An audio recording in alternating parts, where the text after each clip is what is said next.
We turn now to the Republicans and Virginia Governor Glenn Youngkin, a rising star in the GOP. He triumphed in a race that was one of the first to test voter sentiment after President Trump left office. Our Jonathan Karl sat down with Governor Youngkin yesterday to discuss the party's prospects ahead of Tuesday and what Republicans will prioritize if they gain a majority.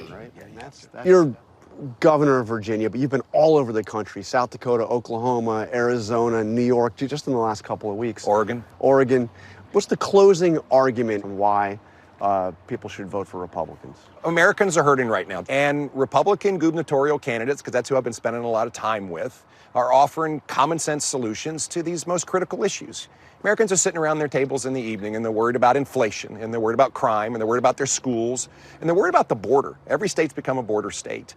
And Republicans have clear-cut, common-sense solutions to all of these. And what they've seen is that the liberal Democrats don't. And it's that clear right now. And you're obviously campaigning for members of Congress as well. First order of business, if Republicans take over the House and Senate, how do they work with President Biden? Well, first, I think they will both have majorities. And I think the statement on Tuesday is going to be pretty clear. And I think there will be a larger majority in the House than people may have thought a few months ago. And I think there'll be a clear majority in the Senate. And this is going to be a wake-up call to President Biden. And I hope he answers it, because what's happened over the last 2 years has really caused a lot of problems in America. I hope that President Biden sees what Americans are going to say to him on Tuesday, which is, we're not happy and we need a different agenda. And I think that a Republican-led House and a Republican-led Senate are going to work to deliver on promises made. And I hope Joe Biden listens. You know, I'm hearing a lot, though, of talk about investigations into Hunter Biden, FBI, all things Anthony Fauci, Republicans talking about going, all in if they take control, particularly the House. Is that really what you're campaigning on, to have massive investigations into all? And I think that the House and the Senate and the White House are going to have to go to work and offer solutions. On top of that, our democracy is better when our Congress exercises its responsibility for oversight, and they can also deliver answers. I think voters are going to make a statement on Tuesday, and they want their elected leaders to deliver results. What about all this impeachment talk? I mean, I've gone through, I can count at least 3 members of the Biden cabinet that Republicans have talked about impeaching. And obviously, there have already been impeachment resolutions introduced, many of them, for Biden himself. Would that be a mistake for Republicans to go in? Again, I believe strongly that our democracy is better when our Congress exercises its oversight functions. Impeachment? The reality of this is that Virginians are going to vote for congressional representatives, and I think that we're going to see a number of seats flip, and they want them to go to work to deliver. But let me press you on that, though. I mean, common sense, kitchen table issues, that's what you've been talking about. Is that what voters have in mind, an impeachment of Joe Biden? Because, I mean, I'm hearing that a lot. Well, I don't know.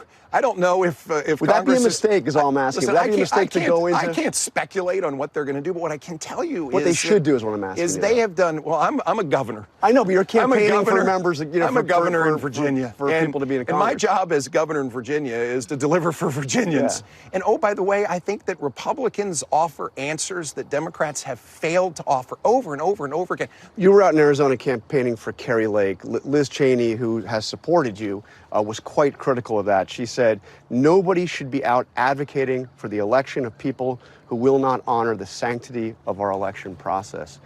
Obviously, Kerry Lake talks a heck of a lot about the 2020 election, falsely saying it was rigged, stolen. You don't agree with that, do you? Well, I've said that President Biden's our president. He was elected our president.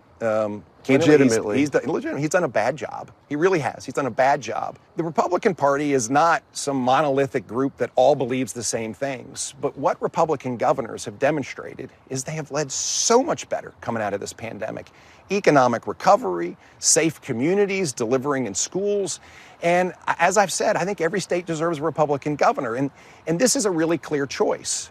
Close advisors to Donald Trump say that he's preparing to run for president very soon after Tuesday.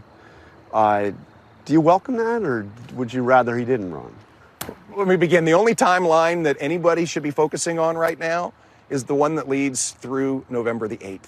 The former president is going to do what the former president decides to do. And would you support him?